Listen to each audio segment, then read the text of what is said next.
Hi guys, good morning. It's coffee time. Ang sarap guys, mainit pa siya, wow.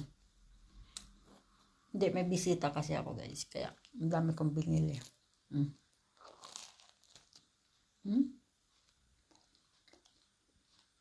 Ang sarap, mainit.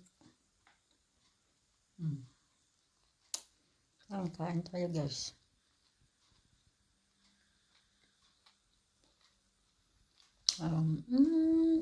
May kape, ayan.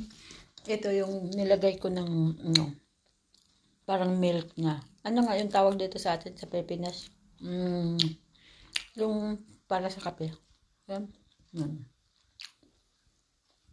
Okay guys, thank you for watching.